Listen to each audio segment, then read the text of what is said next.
High বন্ধুরা, দেখুন আমাদের মনসা পুজো উপলক্ষে আমাদের বাড়িতে আজকে পান্তা উৎসব হবে।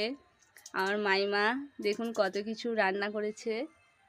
এই দেখুন মাছের কারি, পটল ভাজা, কাঁকরোল ভাজা, শাক ভাজা, এটা সজনে শাক আমাদের এদিকে পাওয়া যায়, পটলের তরকারি, আলু সিদ্ধ, লবণ, কাঁচা পেঁয়াজও আছে তার সাথে, আবার ছাতু মাখা তো আছেই।